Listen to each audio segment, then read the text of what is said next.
Good morning and welcome to the April 25th, 2022 special meeting of the CEP Strategic Advisory Committee. Clara, will you please call the roll? Housing Commissioner Chair Parrish. Here. Planning Commission Chair Sharp. Here. Vice Mayor Chow.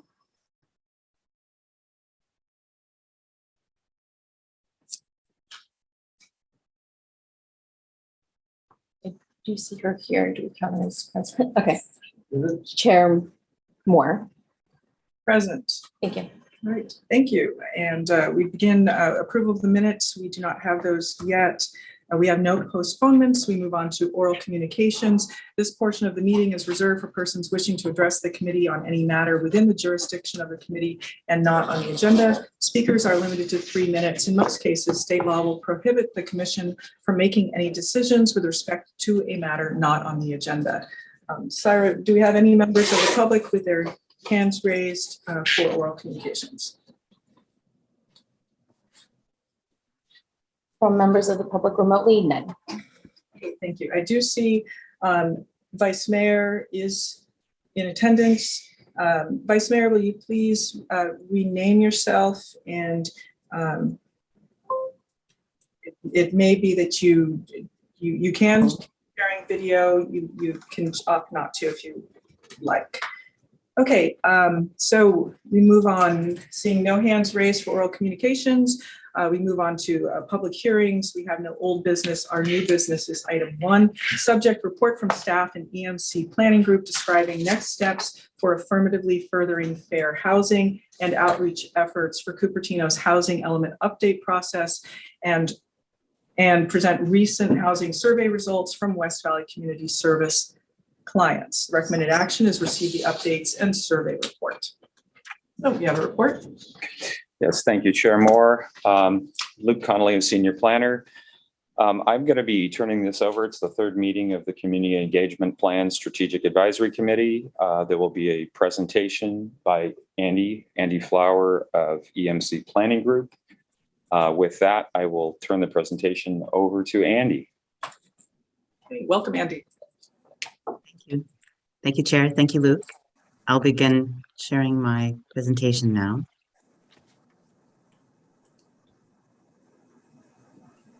So as Luke mentioned, this is our 3rd meeting. I'll try to go through this quickly. I know we want to have some plenty of time for discussion and for public comments. Our purpose today is to strategize to continue to incorporate both quantitative and qualitative AFFH data within the update process. And we're here to present our current progress and to engage in further discussion. Our agenda, there's 5 items, but this should go pretty quickly. We're going to give some updates about the community equity meeting. We were calling it a focus group before. We're still open to the naming. We have our outreach list of organizations, which was included in your packet, and our progress towards the overall plan for engagement. We also have collated our initial responses from our WVCS client survey, and we'll share those results with you today. So to begin with, our Cupertino Community Equity Meeting. This is the one that we spoke of briefly at our last meeting. And we'd like to hear back from the committee today if any of these 3 dates would work best for the committee, May 23rd, 24th, or 26th.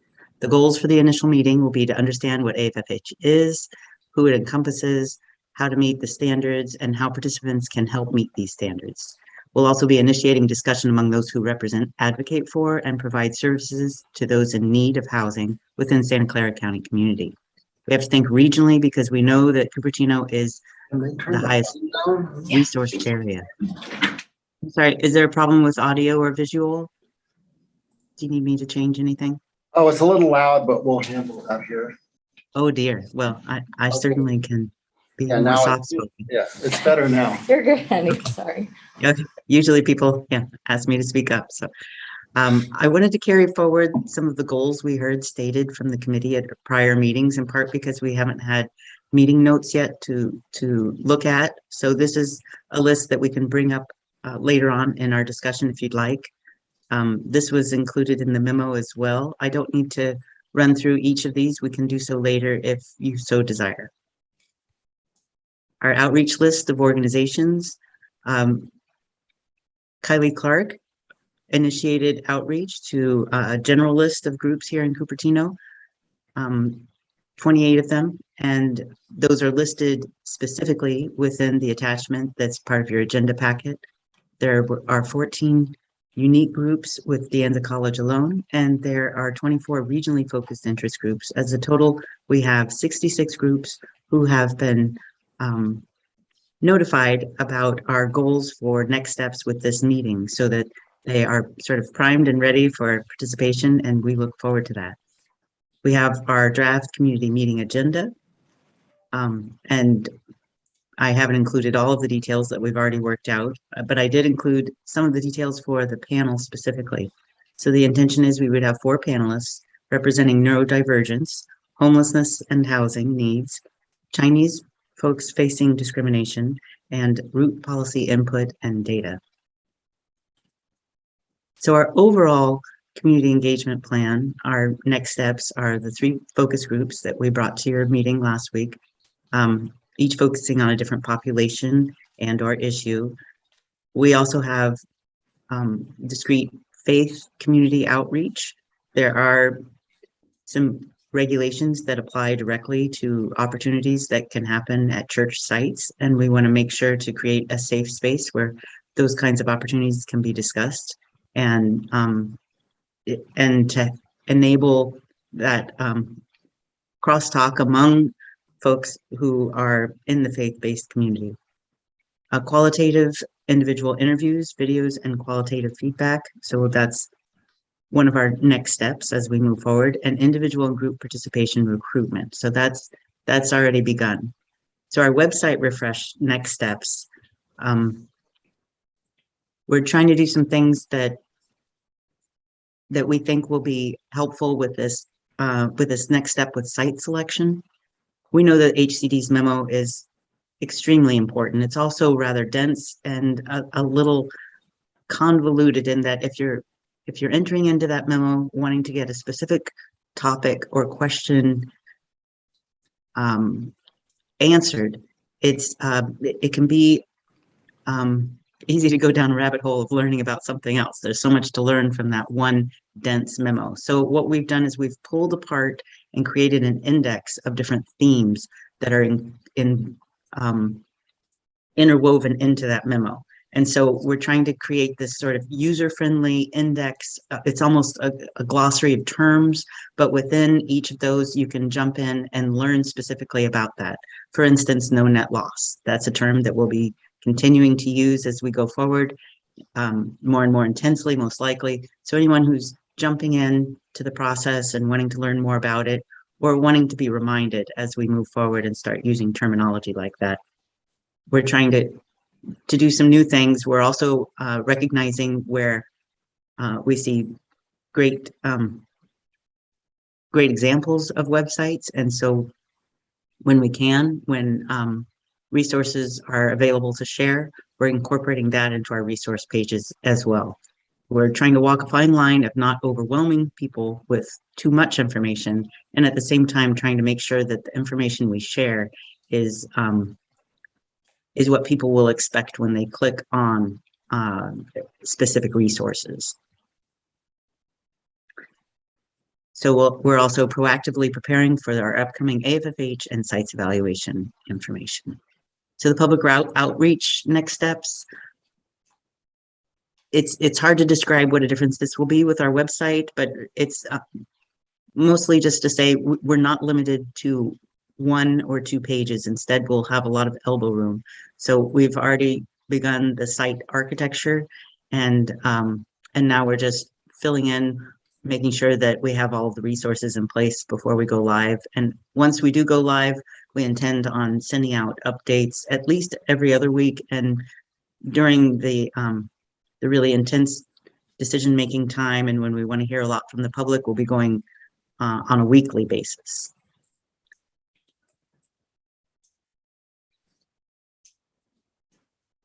So looking again at our timeline, this this larger red circle is the period of time where I'm saying that we'll be going on a weekly basis with our outreach directly from our website.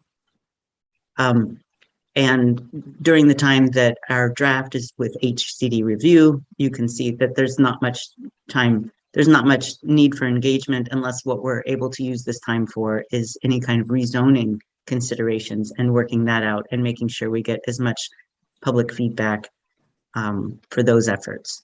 So, but particularly for AFFH and for outreach, we'll be doing a lot of that intensely here in this next month and a half. We understand that there might be some frustration that just given this 2-week turnaround from our last meeting, that maybe we don't have every single detail worked out for this next month and a half. I want to remind everybody that what we're doing is we are pioneering. These are there's no roadmap for what we're doing. We have only notes about what doesn't work, and we're establishing the way forward with specific contracts. So there's some logistical things that keep us from being able to necessarily focus on our dates going out. But what we do want to be able to do is to continue meeting with you and continue asking for advice where it makes sense to have you contribute to our process, and to make sure that the community can be as engaged as possible. So now moving on to our survey, West Valley Community Services worked with us to create this optional 7-question survey, and it was distributed among clients in multiple languages. These initial responses that we're sharing with you today were received at the WVCS Cupertino location. They also have mobile markets, so there will be additional surveys that we'll incorporate into our data before we finalize it. So today's just sort of a quick sketch, but we wanted to share it with you because we find that some of this is very valuable and insightful information and helps us understand needs a little better.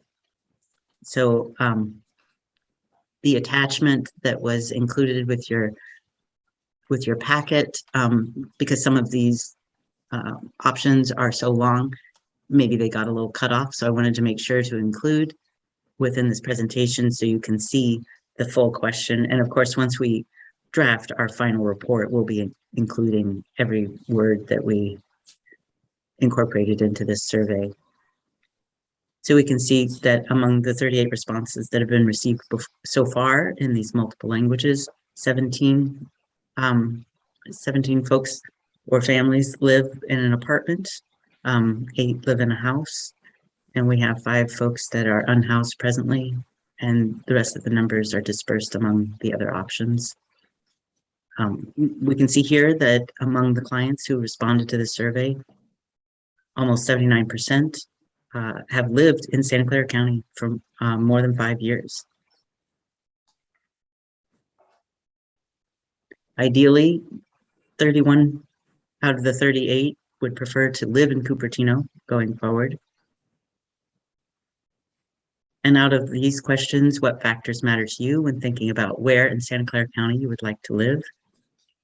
We found a response that was very similar to a response that we've heard from community members, for instance, in Los Gatos, when we were having a 101 to discuss AFFH, that safety is the biggest concern.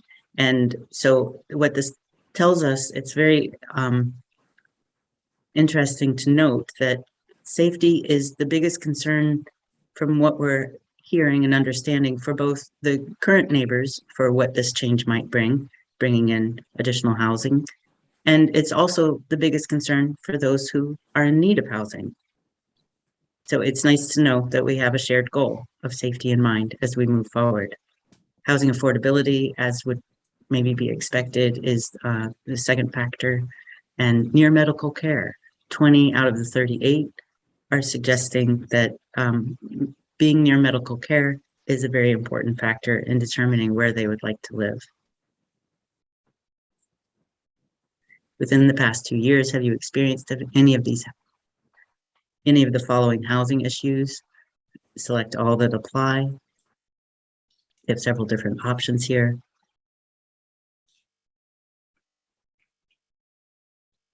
Struggling to pay rent or mortgage was certainly the highest. Unable to afford a place to live was the second highest. And significant rent increase was the third highest. What type of home would you like to live in right now? Check all that apply. Far and above, living in a house was preferred among the clients who submitted a survey through WVCS, and an apartment, 16 out of the 36 responses. That was the choice. We have a seventh question that we've yet to receive our translation for, and this question was an open-ended question. So we look forward to sharing with you what we may learn going forward in understanding additional questions, concerns in this more open-ended way. So specific committee feedback. Today, one of the things we'd like to understand better is what additional ways would the committee recommend making the public at large more aware and interested in the housing element update. We've heard about banners, getting the word out, making sure it's loud. And we're wanting to know, is there a preferred location? We often work with the community to assess where can announcements be placed in either banners or posters or flyers in a way that is reflective of what the community would anticipate, expect, and pay attention to. And that kind of information really comes best from the people who live there. Some examples of banner locations: corner of Stevens Creek and De Anza, the sports center, gateways into the city, freeway exits. We would appreciate some feedback on that. For our next strategy advisory meeting, we talked before about the idea of guests, and if we have enough time to arrange for it, I believe that Luke and I can bring forward a sort of panel to help answer questions that the committee might have about AFFH and what HCD is looking at right now, or what experience a planner or a lawyer from Southern California may be having, and how that may be able to inform our own advisory process going forward. So that's all of my presentation. I'm happy to go back to any slide for any questions or discussion points that anybody would like to have. Okay, thank you, Andy. That's a great presentation. We're going to first go to members of the public. If there are any questions or comments from members of the public, we're going to open that up. And I'm going to first begin with people who are on Zoom, and then I will go to blue comment card for members of the public who are present. Okay, so I see two members of the public with their hands raised. There will be 3 minutes to speak. The first person with their hand raised is Janet Van Zorn. Hello, good morning. Can you hear me? Yes, welcome, Janet. Thank you. I just have a couple quick things here. In the general list of groups, people with intellectual and developmental disabilities have been omitted. They should be included in that list. And for contact, I would suggest contacting the Housing Choices Coalition. They're already prepared with some input for the process. The second comment is that I'm finding it very confusing following the different meetings and finding the links and whatnot online, mainly because the information comes from different people and different terminology is used. So I'm wondering, could we always use the term housing element : and then whatever you come up with for some special name? But the words housing element, if they were in all of the public communications, would be very helpful. Thanks a bunch, guys. Thank you, Janet. That was very helpful. And next I see Lisa Warren. Lisa Warren, your hand is raised. Thank you. And Janet, Welcome. thank you very much. I agree wholeheartedly with all things Janet in that comment. And I mentioned the same thing about inconsistency in communication at the previous meeting, and I feel like it's still there also. So that would be worth the effort, I believe. Honestly, I think it would help organize everyone. I do feel like things are going off on fingers, which I know they need to do. Not one person can do everything. But that being said, I also have a concern about, I have not seen any information pointed in the direction of, okay, we had the stakeholder applications, we had a list, this council decided to handle it differently, including this, or mainly this group. But all of those people were supposed to be wrapped up in the outreach and eventually have a hopefully in-person way of talking about things organically. And I don't see anything going in that direction. And it's worrisome. We need to, I get the AFFH drive, and I get that it's new, but we can't forget everybody else and everything else. This is a city as a whole. We are neighbors. We are going to be neighbors. Neighbors are leaving for certain things. It just has to be more encompassing of the entire community, and I'm not seeing it yet. And I'm, once again, worried about the timeline. So if someone can put, I don't know, post it on the website if you can't talk about it today, what's happening with that group, because I think, as I remember it, the council said all the people who applied should be involved, and we've got to figure out how, but I'm not seeing that yet. And maybe I'm just not getting something I'm supposed to be getting. Anyway, I said a lot of words to say one or two things, so sorry about that. And thank you for the presentation, Andy. Thank you, Lisa. Next, we move on to, we have no further hands raised from the Zoom attendees. We move on to our in-person attendees, and we have Jennifer Griffin present. Welcome, Jennifer. Oh, thank you, council member. Hi, I'm Jennifer Griffin, and I have been, my neighborhood annexed into Cupertino in 2000. We spent 7 years with the county trying to get into Cupertino. I have gone through many, many housing elements in Cupertino, so I am following this one. It is way major different than anything we've ever gone through before. Thank you, Andy, for the wonderful presentation. You guys are blazing new territory here because this is a brand new thing we're getting involved with.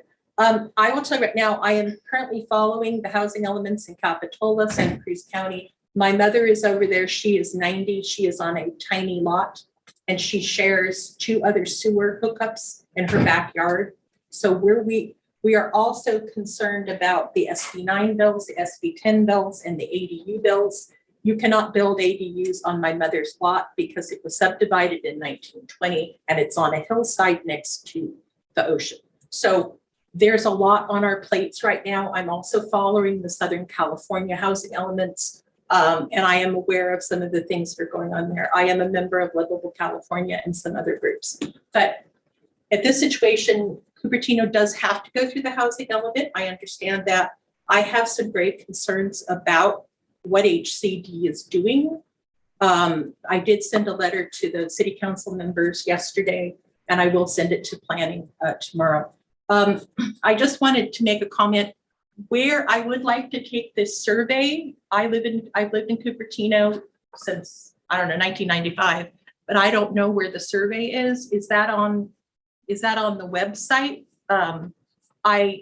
I was a single woman tech worker. I could not afford children. Therefore, I did not have children. That is my choice.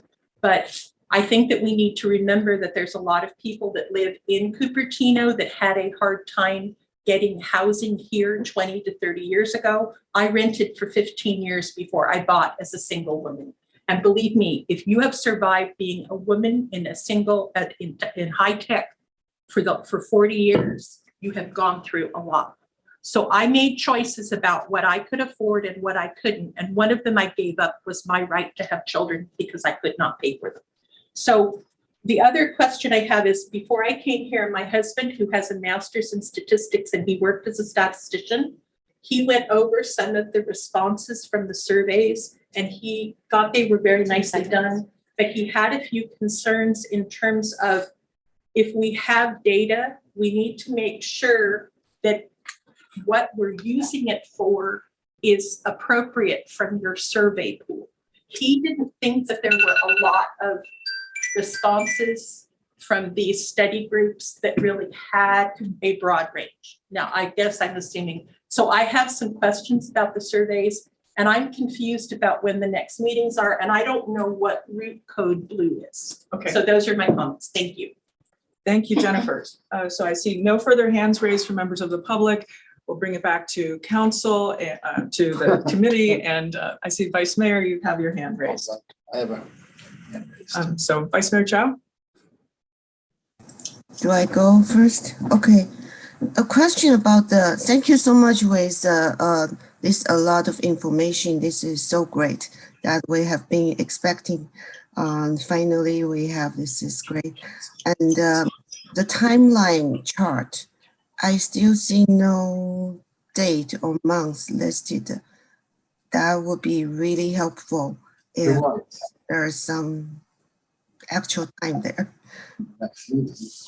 Yeah, if you can send a version later with the time. And then another question is attachment F is a schedule.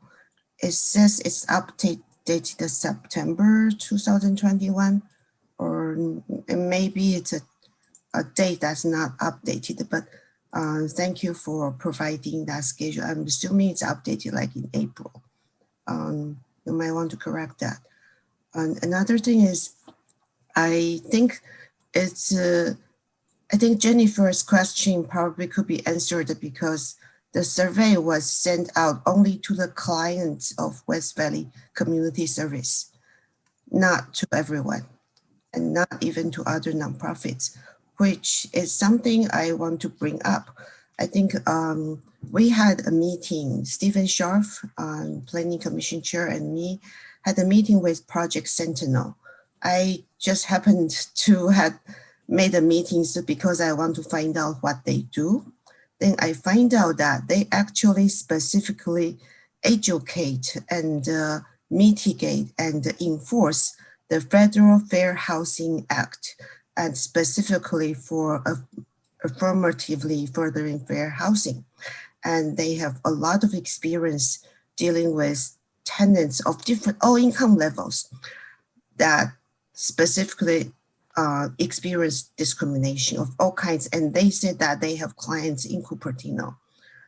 They do provide housing element feedback, comments to Milpitas and Jose and others, and Fremont, I think. Yeah. So they work in our area. I find out if we own, I think West Valley Community Services provide essential service for clients that meet their income requirement, which is probably the most needy part of Cupertino, but not the only part. And HCD specifically said with AFH, we need to reach out to all income level and all the community, because whatever your income level, you might face discrimination when you find housing. You might face unfair treatment, but West Valley Community Services mainly focus on food pantry and assistance for people to get welfare. But we really need to reach out to Project Sentinel or people who provide similar services, because their clients are the ones who actually face the discrimination. And where are their feedback? I don't see that in the list of groups that we have right now. And if we can invite groups like them to talk to us about that would be great. Actually, I find out they have a 3-part webinar in their 2021 Housing Symposium, talking about specifically the actual case studies on the different issues people face. Discrimination also against family with children, discrimination against the protected class, and our fair housing rights. That would be really useful. I'll send that over so people can watch. Yeah. Thank you, Vice Mayor. And do we have any other committee members who'd like to speak? Okay, thank you. You want to speak?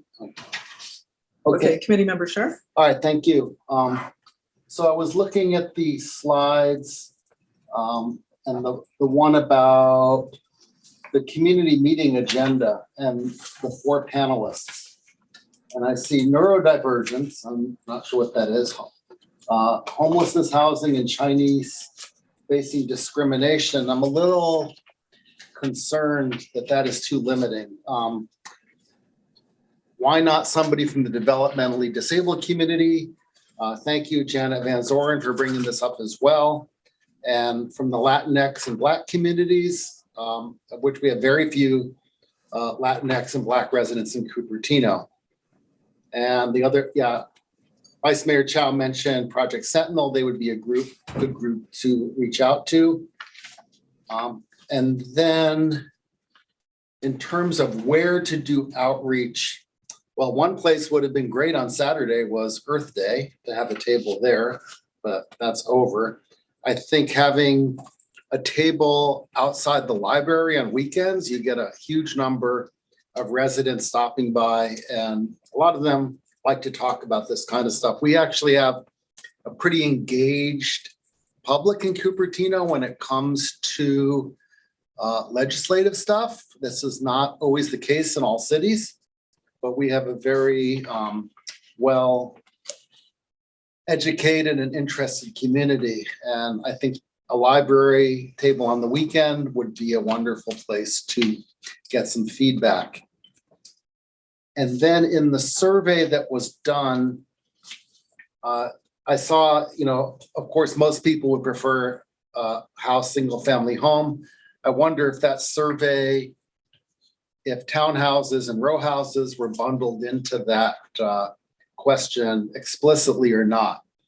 A few weeks ago, I was on a call with the California Association of Local Electeds, and we have the head of the California Builders Association as the guest speaker. And he mentioned that, yes, most people would prefer a single family home, but absent the availability of those, they would be satisfied with townhouses or row houses. The main thing, they want to own something, they would like a little yard if possible, but they understand that housing availability and affordability may not always make that possible. So if we do another survey, I would like it to be a little more fine, more granular to get those kind of questions. And I think those are the questions I had. Thank you for the comments. Thank you. Next, Vice Chair Parrish. Yes. Thank you, by the way, Andy, and I wanted to echo Vice Mayor's concerns, just not concerns as much as just recommendation to reach out to other groups for the survey that you did to West Valley as appropriate, as she said, to Sentinel. That I just want to echo that. The other concern I had as well was, yes, choosing just only the Chinese that were discriminated or Asian. Wanted to include Latinx, of course, in that group. A thought would be another, since we're trying to include the groups that are not in Cupertino and somehow welcome them, include what groups we're going to survey outside of Cupertino, nearing around surrounding, so that they are welcomed. What kind of questions would we ask them that would make them want to live in Cupertino? Is there something that makes them feel not welcome in that regard? What are they looking for when moving into a city? That was one of the recommendations I wanted to make. And then the other thing is, And when we're all done with all of this, are the public informed of what it is we're looking for, the end result? Are we asking the public, what are you looking for housing? What would you like to see in general? And like, what's the end result that we want to make that really clear to people? I see a lot of education on the site.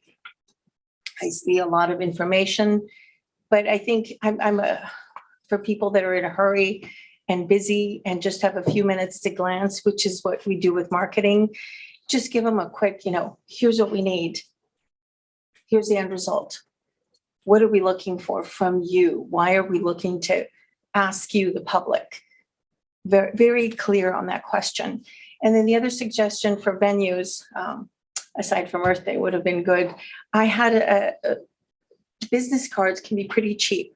And if we stand outside or put whoever's going to be serving within the city, a couple of hours outside the library with business cards with the link that would give them where to go, what they're doing. Cupertino is serving, quick, 2-3 questions. Nothing complicated, in a link outside of grocery stores, at the parks, at the community center, at, library. Those are very, very high traffic areas, but also in the surrounding areas, it's the surrounding community centers where we can reach people that we're trying to reach, pull in or bring in and include in Cupertino. That's all. Thank you.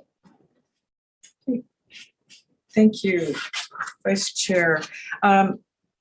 When I really like the idea of the business card. I'm pretty big on having a QR code, because if someone's looking at the link, having to type it in, it's such a hassle. And then I was wondering about something kind of like a real estate flyer box. If you want to have something a little bit larger than having the cards in some locations, that could be helpful. There were a lot of questions within the presentation. And so one being, what's the preferred date? I personally prefer either the 24th or the 26th if we want to get to that specific question. If anyone else wants to check their calendar, we could probably nail that down, but this is the initial focus group community meeting. And in the presentation, it was slide 5. And perhaps we want to put that slide up. And then I've got a few other things to ask some questions about after that. But if we could pull up slide 5, the initial focus group community meeting, and you have an agenda, which looks like the meeting, given that the panel is at 6:30 to 6:55, I'm going to assume that you're planning to start around 6 p.m. I'm not sure. So I'm looking for slide 5, the initial focus group community meeting. Can someone share screen with that? I believe it's 6. And we need to know the start time also. So I think it's 6 p.m. start. And then we're looking at either May 24th or 26th. And I'm a little unclear on who would be the attendees, or is it everyone? It's the public. It's all of the groups. Yes.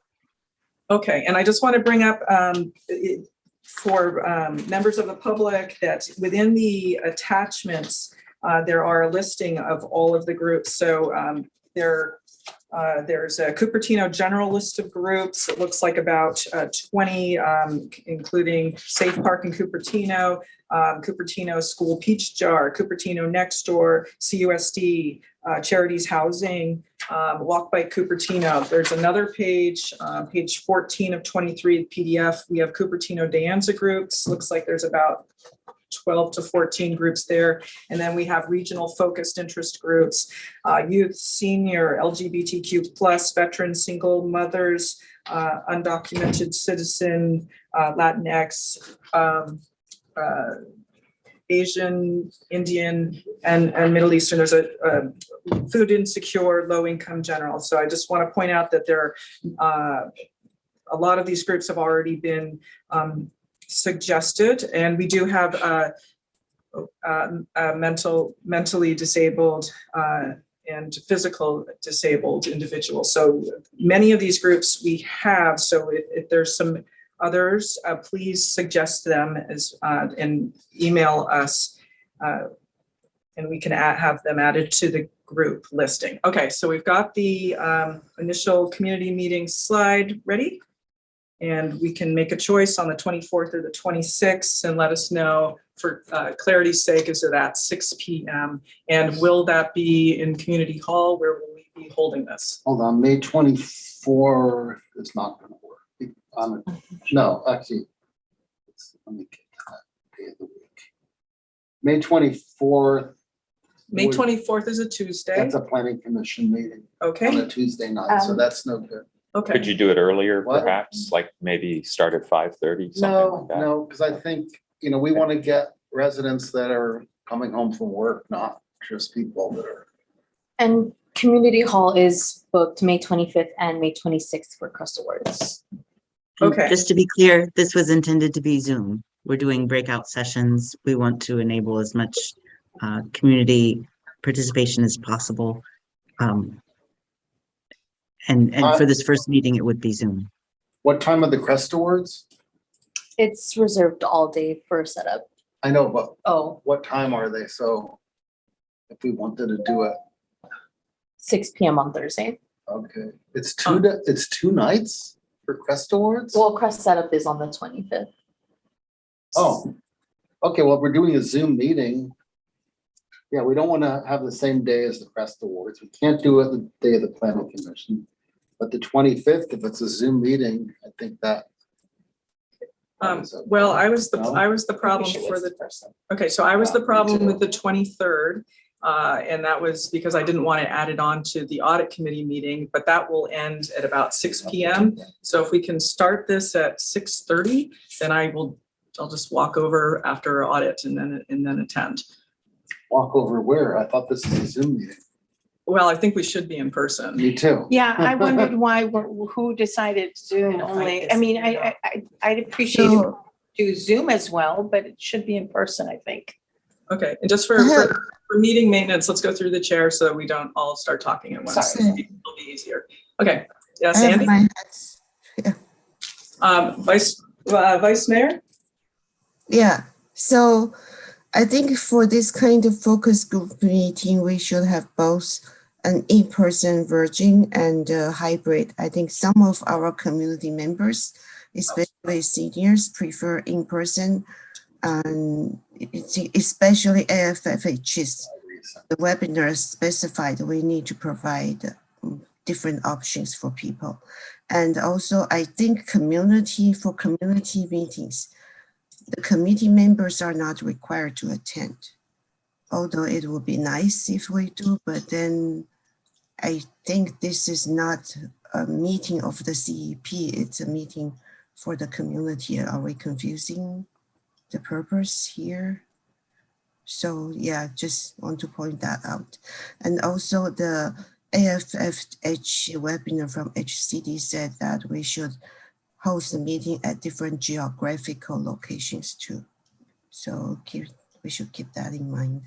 Okay, thank you, Vice Mayor. So, Andy, could you clarify this meeting? So it will not be an agendized CEP meeting and Housing Element Advisory Committee meeting. It's going to be this will be something that you are conducting for the public. Is that correct? That is absolutely correct, yes. Okay, and then is it possible that we could do a hybrid meeting on Monday, the 23rd, so that some members of the public can be present and others on Zoom, like we just did our last city council meeting? I think the 23rd works for our team.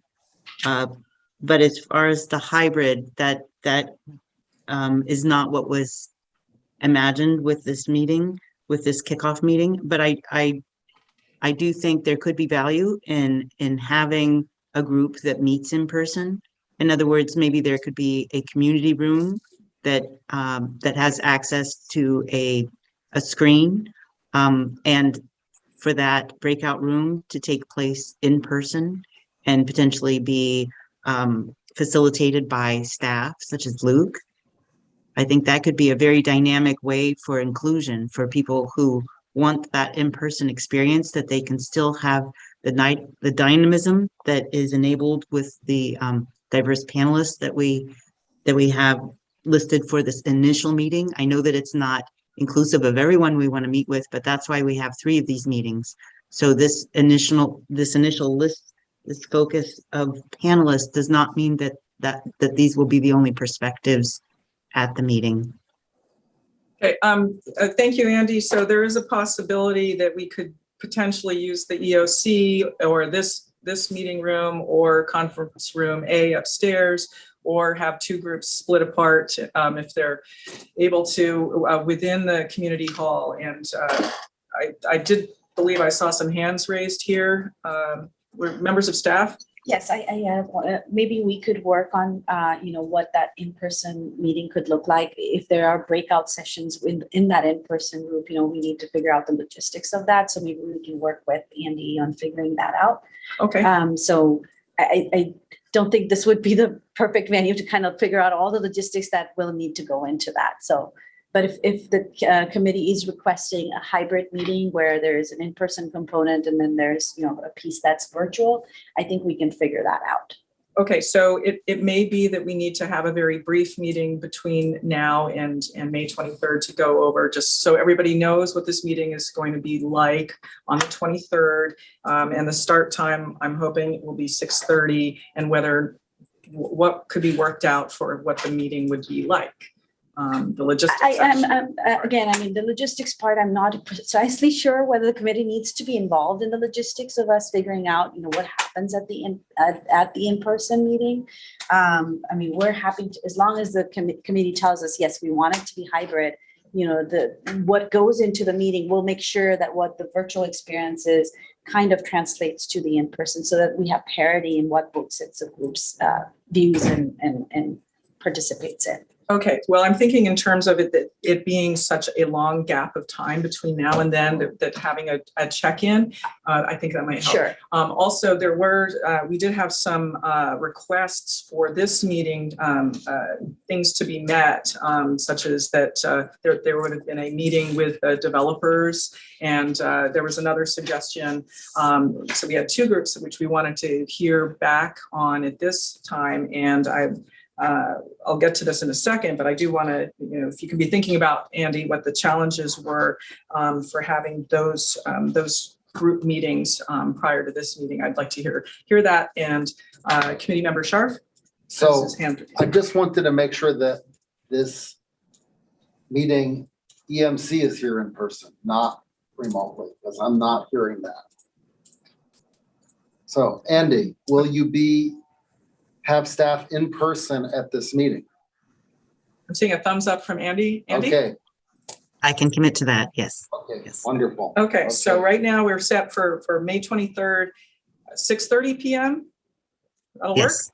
work? Okay. 6:30 will work. Okay, and then it's going to be worked out with staff how that's going to happen. And then for housekeeping purposes, we will need to let's see what we've got for our agenda here. Under future agenda setting, we'll get to our next meeting and we'll schedule that. Okay, so there were some terms which I would like to be educated on, and it's from your slide 9. And it's your community meeting agenda, item 4. And there were some suggestions from public in the committee about expanding the 4 panelist list. But the first item is neurodivergence. That might be something that we use, say, developmentally disabled, perhaps. That might be that umbrella. We also have root policy input and data. If you could define that for us.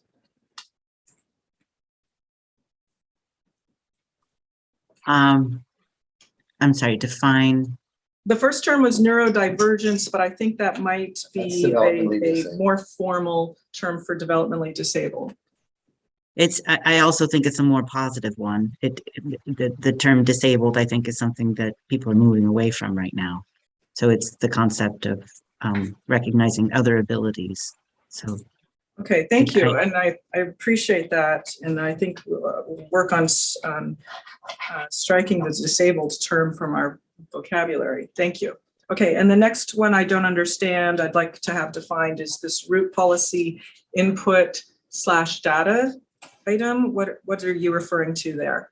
Yes, thank you for that question. It is a bit of shorthand. I apologize for that. It acknowledges our sub-consultant who will be providing some quantitative data as it relates to housing needs for the region. Could you expand on that a little bit? Like what that could? Oh, sure.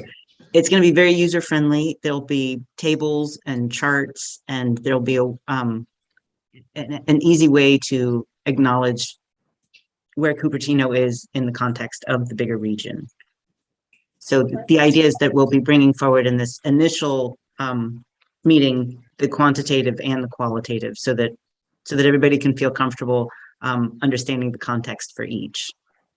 Okay, I did notice that you shared with us the results of the West Valley Community Services survey, and that was for clients of West Valley Community Services. And for people who might not be familiar with WVCS, could you let the public know who their clients are? Sure. I would say that West Valley Community Services, they are the first point of contact for folks who have a variety of needs to meet their goals for living. So if there's a need for food or a need for housing, this is often, see, I had a clearinghouse for all other service providers within the region. Okay, so I'm wondering if you intend to expand the survey, and because we had about 38 respondents, I believe, so far, and then will this be a survey that's opened up to the rest of the community? Because I know on the previous survey we had pretty light participation. So what do you plan on doing? Well, I love the ideas today that some people came up with, some different groups that we could share this survey with. We have it in multiple languages, and we would, I think it's a great question as we communicate out to all of the groups that we have listed, to ask if any of these groups would also like to host this survey for us. Okay, wonderful. And I see a hand raised by Vice Mayor Chow.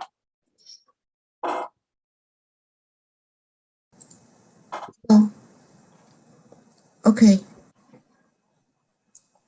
Yes, since we are talking about the data,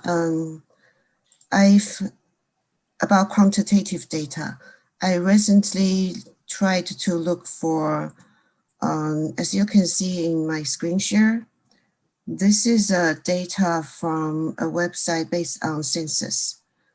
This is a website, and this is one particular neighborhood of Cupertino, Jollyman. I still need to figure out how to get the whole Cupertino data. But as you can see that Black in green and Hispanic in brown are in highest income brackets in the neighborhood. So as I had suspected, the very little Hispanic and Black populations we have are at the very high income level, and likely the middle income level in that population somehow may not choose Cupertino for whatever reason, because different cities have different characteristics.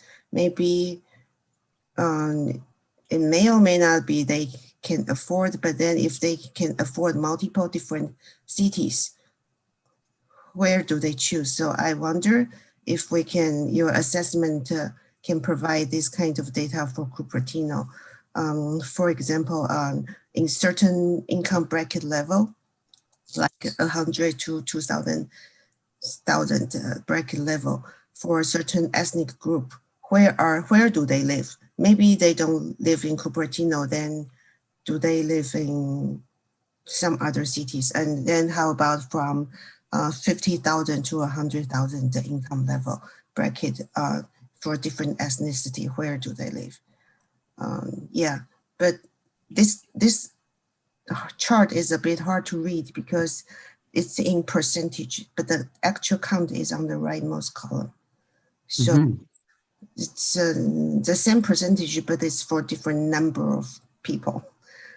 But the data is there in the census that I hope the consultant can extract to give us more specific and quantitative data about where people actually choose to live with different income level and ethnic groups. Yeah, I wonder, because Cupertino is a very education focused area that may not be to the liking of a lot of different groups, but maybe to the liking of some groups. Yeah. So. Okay. All right. Thank you, Vice Mayor. Committee Member Scharf. Okay, so thank you, Vice Mayor Chow, for that. And I want to say, after our very first meeting, I got an email from a member of the public who was a little upset about what another member of the public had stated regarding housing and the different ethnic groups. It's very important that, we realize that we're not building affordable housing so we get a lot of poor people from a certain group. We want a diversity of ethnicities and a diversity of income levels across the board. And as your slide showed, I mean, it's not like everyone of one ethnic group is low income and everyone of another one is high income. It's not like that. So I appreciate what you said regarding that.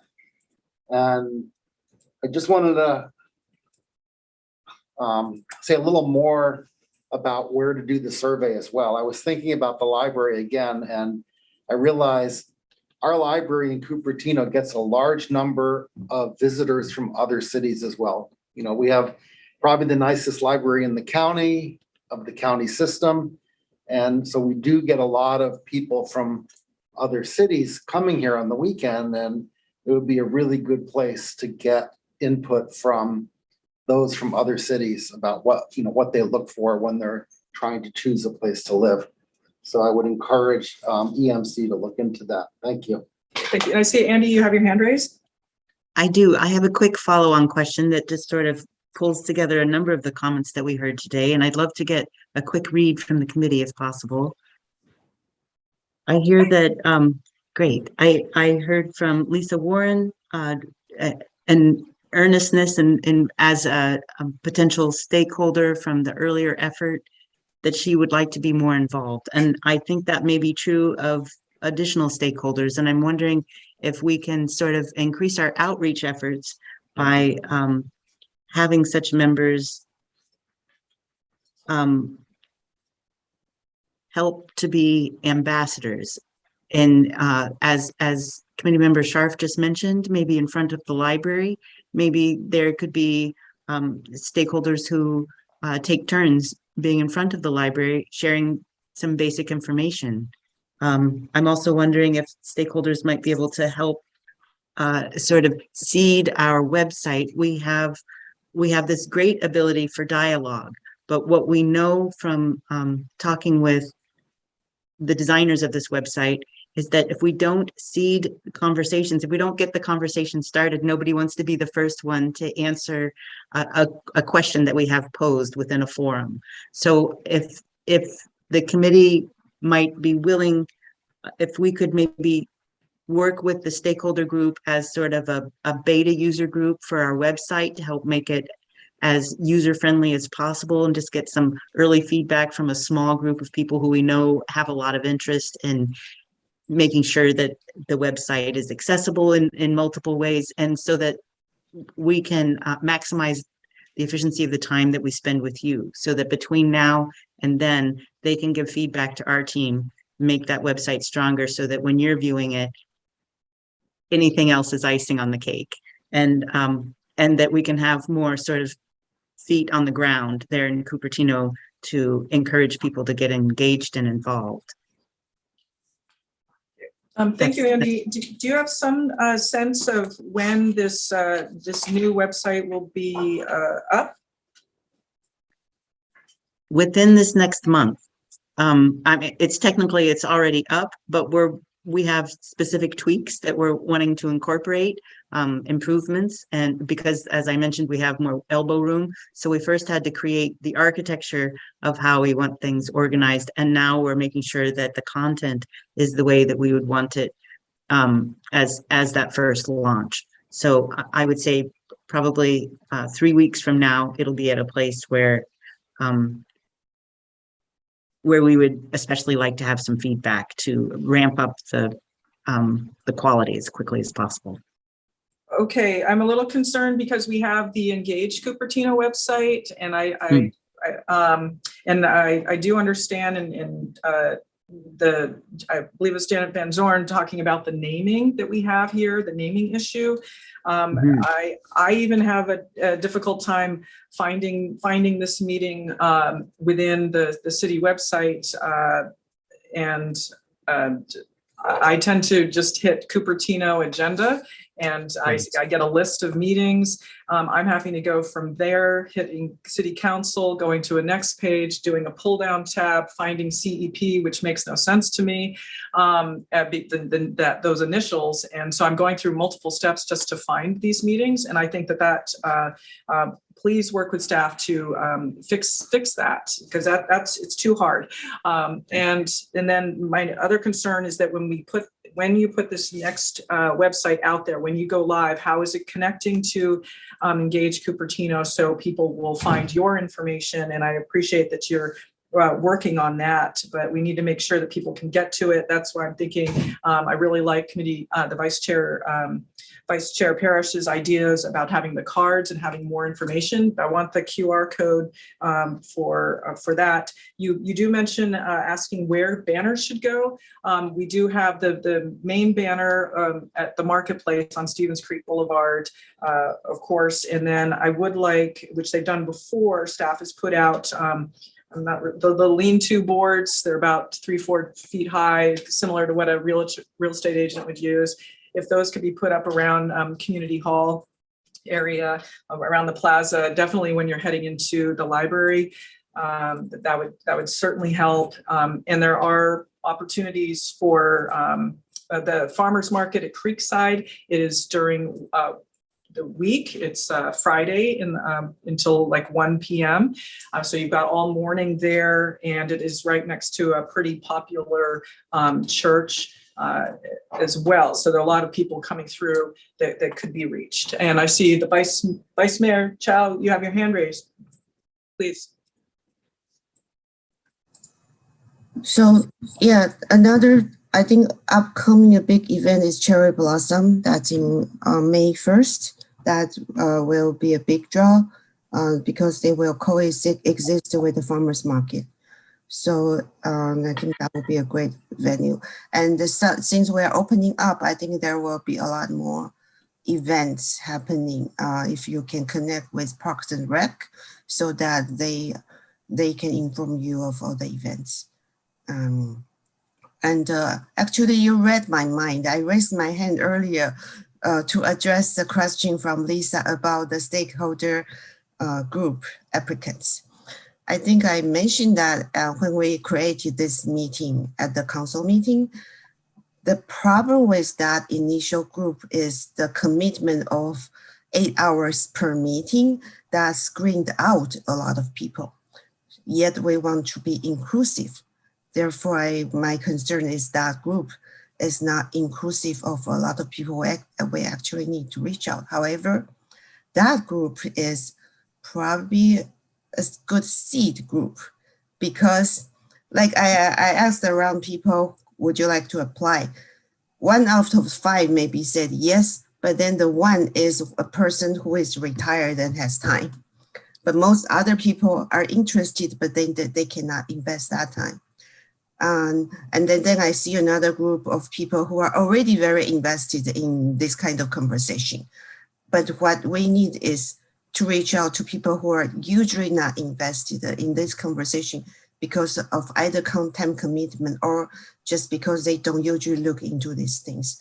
So maybe these stakeholder group applicants could be the seed that we can ask them to recommend the people to be involved or ask them to spread the words around for any of the meetings we have so they can help recommend groups to interview or individuals to interview or help. Yeah, maybe an ambassador is a possibility.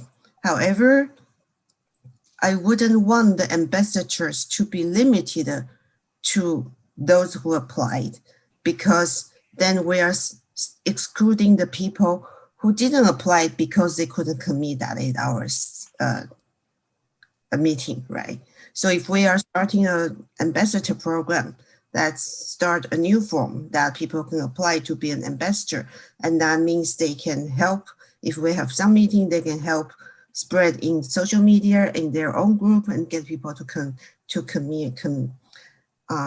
get engaged. I think that's a great idea. Yeah, thank you. Okay, thank you, Vice Mayor. And I want to just mention the Cherry Blossom Festivals, April 30th and May 1st from 10 to 5:30 p.m. at Memorial Park. And I think that's a great idea to have a booth set up there.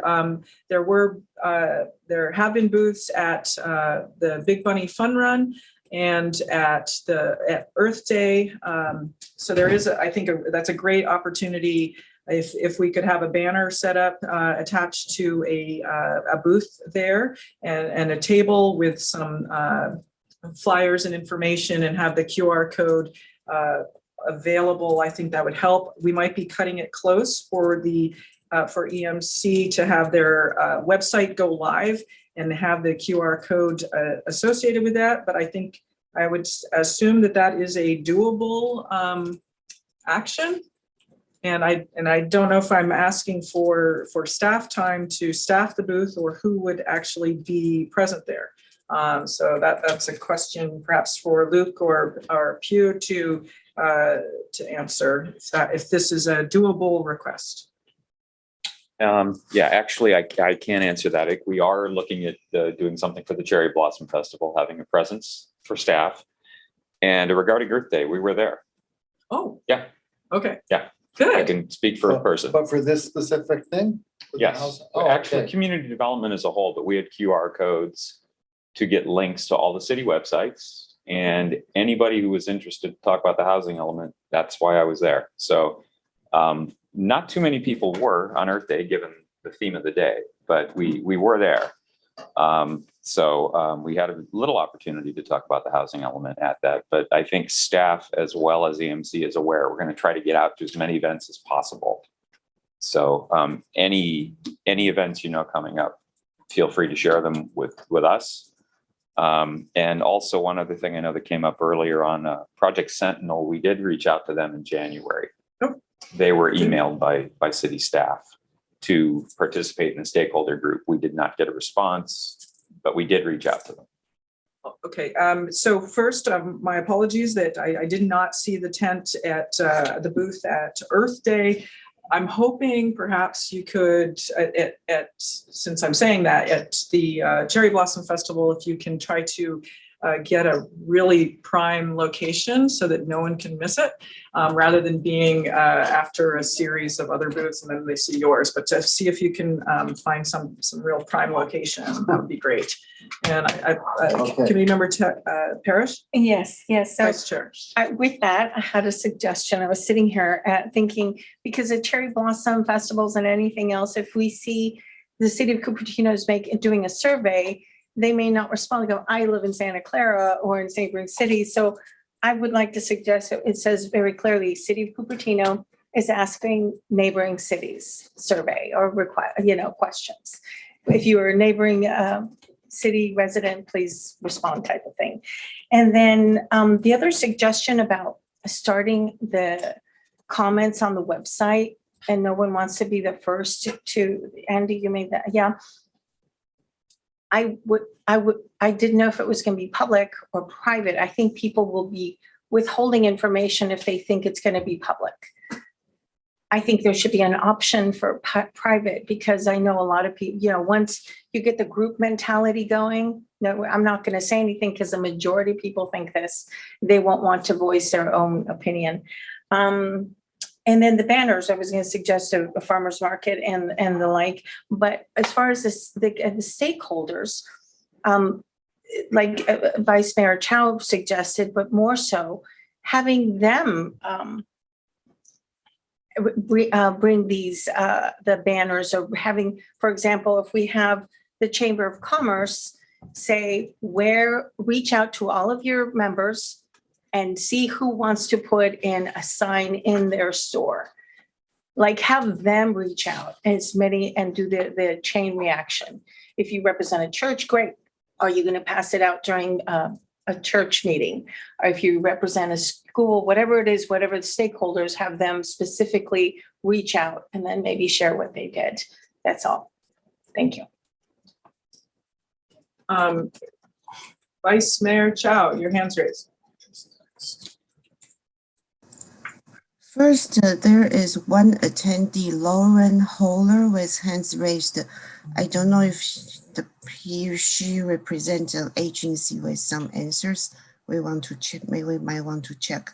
And then as for the booth, it's great to know. I think that the staff was really well represented as the Earth Day. We have a tent for each department.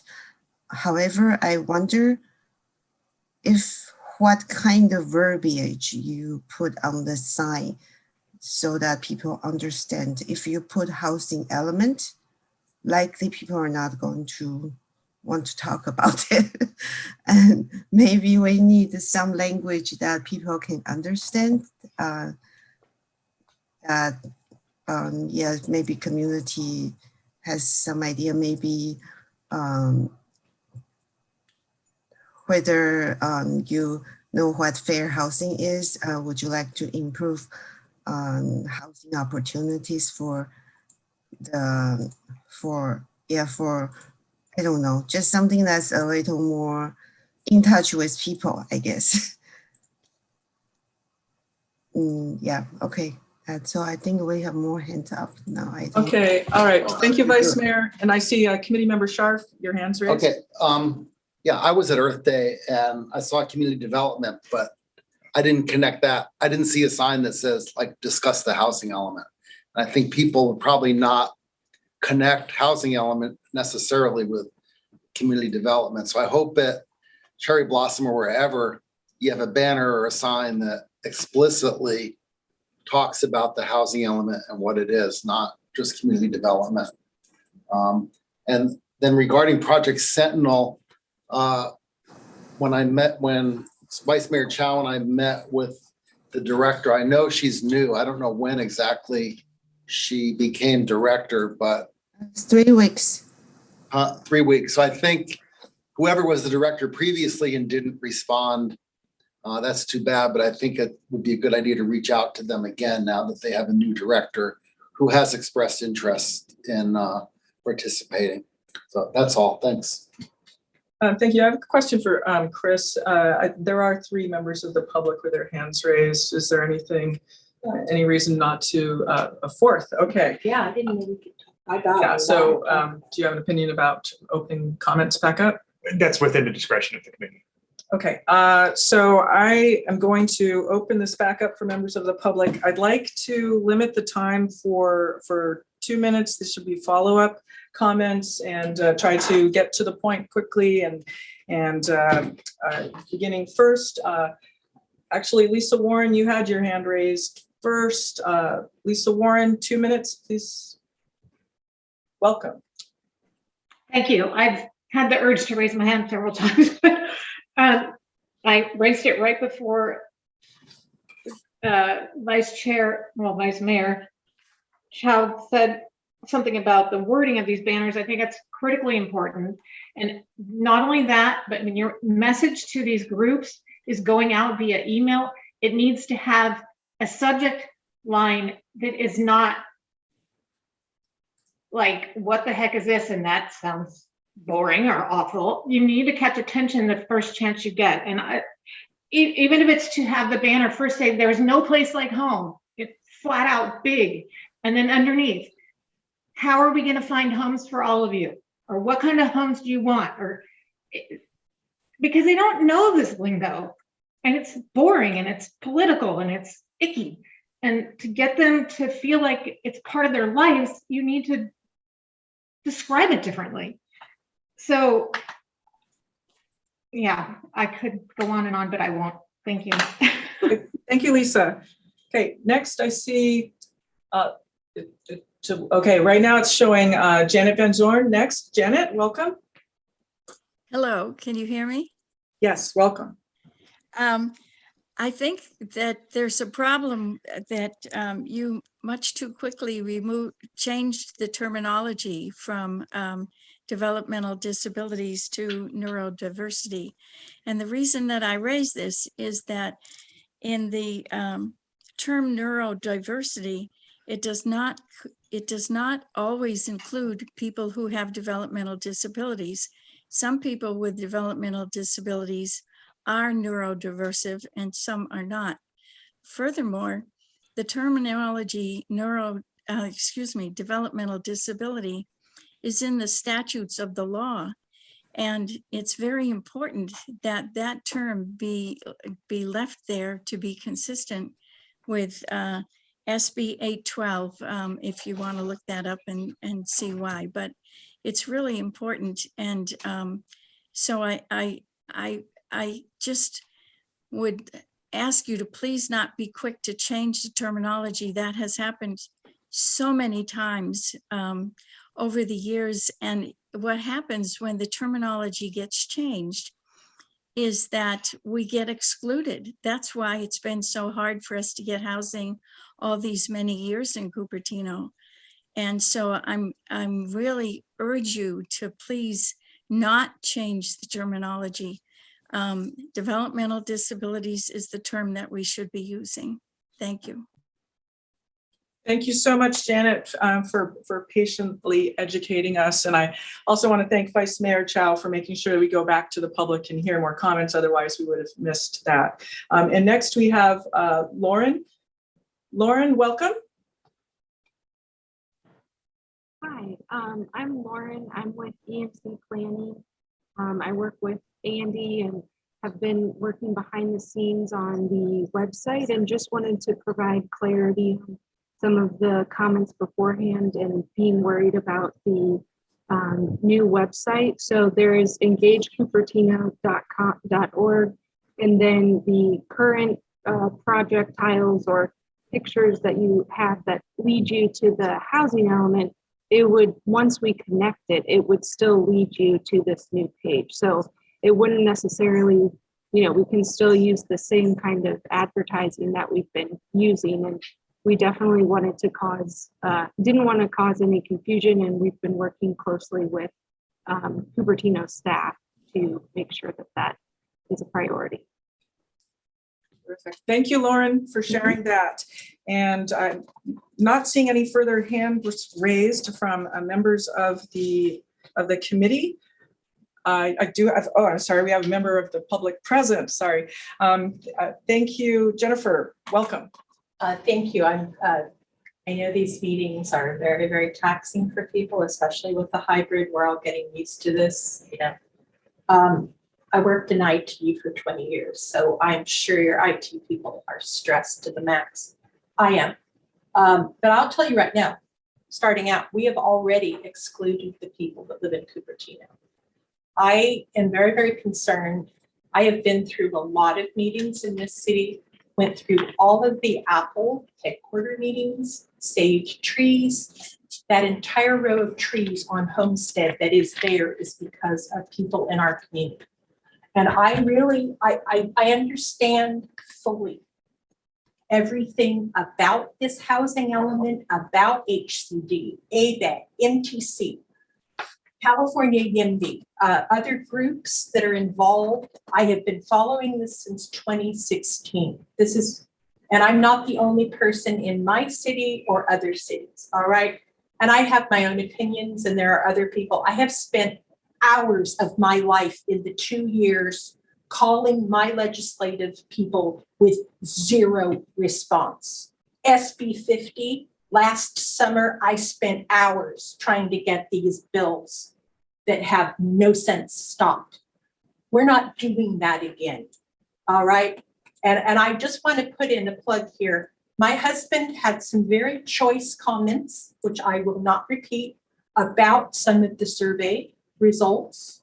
You know, he's done stuff for his work, and it's not anybody's fault. We have been tasked with this Goliath mess from the state, and we don't know what will be happening a year from now, pro or con. That is how deep we're into this. But I'm already concerned. I can't take the survey. I have lived in Cupertino.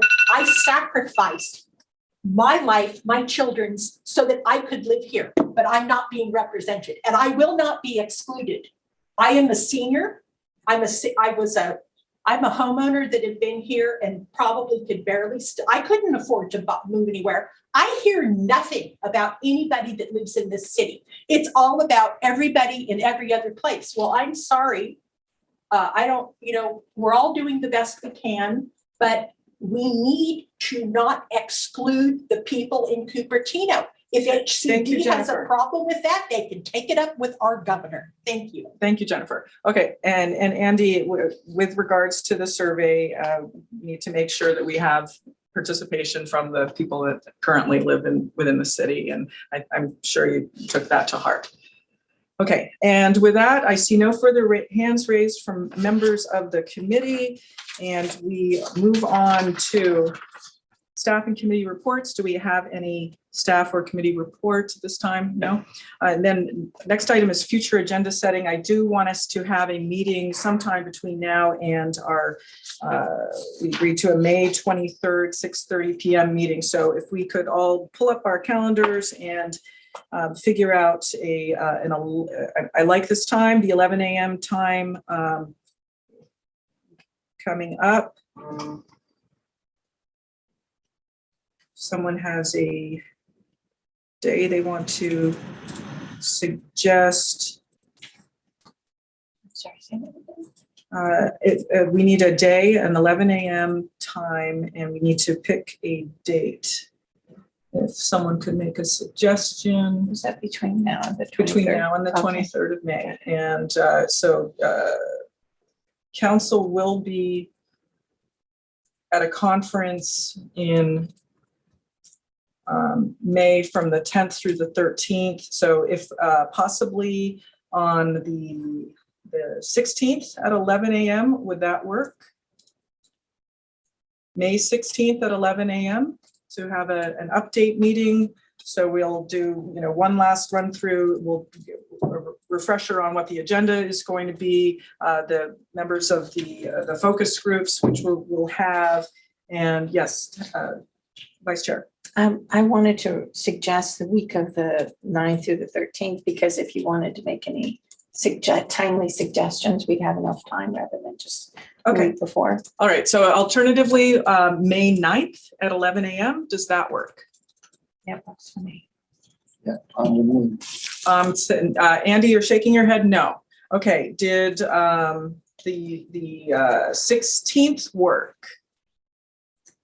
16th, yes. Okay. That can work. And if I may, Chair, I would like to know whether or not the committee would like to see the guest panelists that we've mentioned in the past. That would be great. Yes. Any other committee members opposed to that idea? Okay, thank you. So May 16th at 11 a.m., we have scheduled our next meeting. Chair. Yes, Vice Chair. So I wonder if any other time on the 9th work. That's a question for Andy, shaking his head no. So the 16th at 11 a.m. Okay. All right, and so we've done our future agenda setting. Do we need to have more discussion about what will be on that meeting? And I can talk talk with you offline if there's some other items that come up between now and then to add to the agenda. Do you feel pretty clear? Syra, your hand's raised. Hi, sorry. I just want to make sure and clarify. So this will also be a hybrid meeting or a fully in-person meeting? I would assume it'll be just like this. I think the council's virtual order goes until May 5th, so it'll have to be an in-person meeting, correct?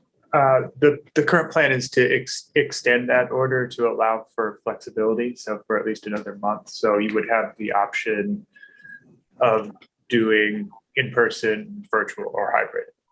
Okay, so I personally like this format because we're getting people who don't necessarily live within Cupertino, so we're getting some outreach and other participation, which we would probably be prohibiting if we have the requirement that everybody be in person. And I see two hands raised. Vice Mayor, your hand is raised, and Andy also has his hand raised. Vice Mayor? Sorry, let Andy go first. Okay, so Vice Mayor, it looks like you would be able to be attending on Zoom on the 16th. And Andy? My question is about expectations for instance, I heard some concerns about the panelists that we have chosen for this initial meeting.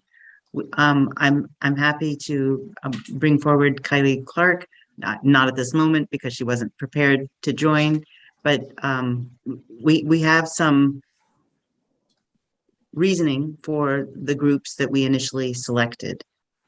And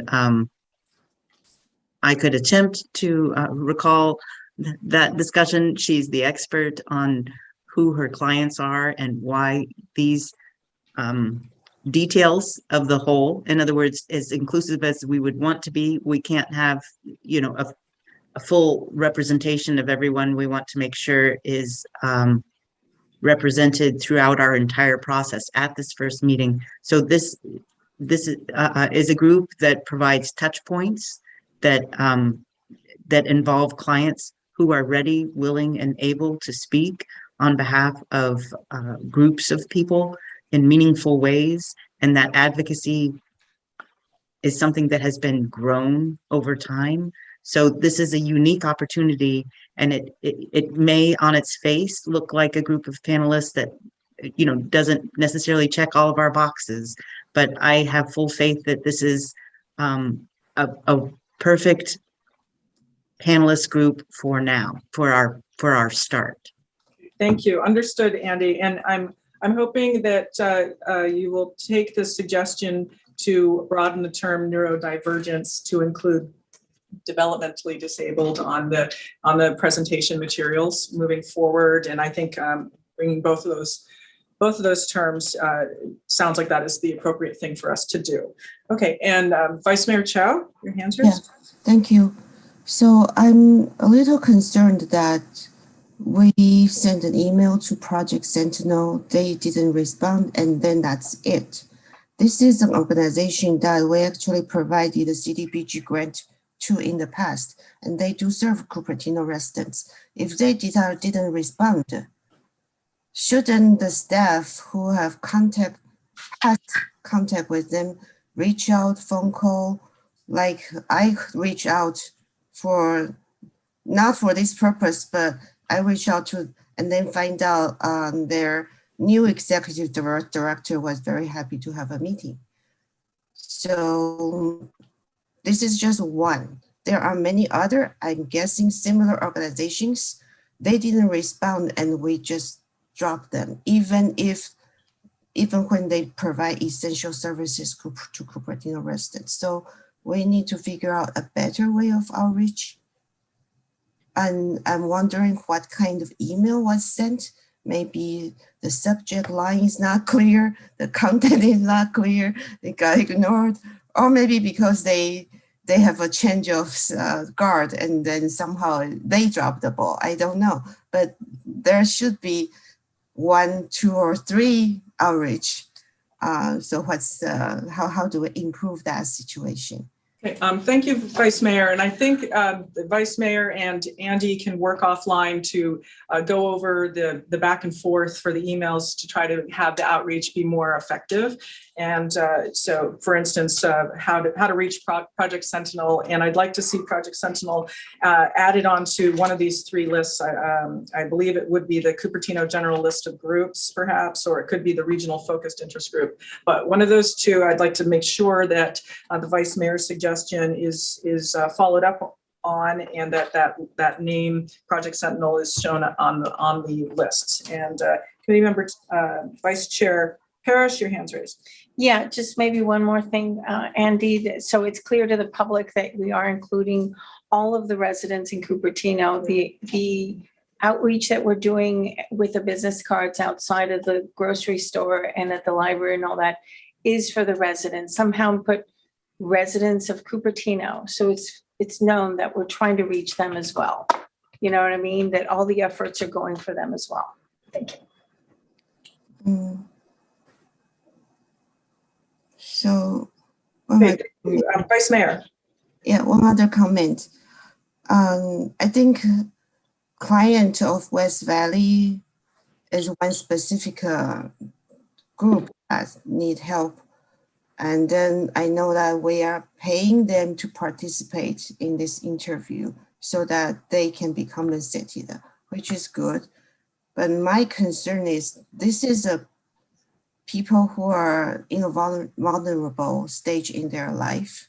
And now, Vice Mayor, Vice Mayor, we are on agenda items for future agenda settings. So I think if you take that offline with we're talking about panelists into interview, right? So my concern is this group of panelists have could be groomed to the point that their opinions might be influenced by the very organization who groomed them and helped them. So I will just throw that out there. I think that's an interesting point. Could we have a wider section of people who can provide independent viewpoint? Okay, thank you. And Vice Chair? Just a quick clarification so that the public aren't confused. Is West Valley being paid to participate in the survey? Is that, because I thought all of this outreach and everything we're doing was So shocked. I was just, that was news if that's true.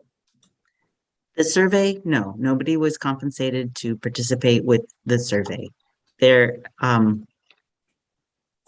best practices in working with vulnerable populations and asking them to provide valuable data, such as we need for our AFFH, is to provide some amount of compensation for people's time, particularly when they're sharing their personal stories, and to be able to do so through a group that helps people to advocate for their own needs is a way in which they are supported emotionally and financially. And in no way, in my understanding, does WVCS promote anything other than those individuals to learn to have a voice and advocate for their own needs. No, I meant, and to tell their personal stories. Is West Valley getting compensated? That was my question.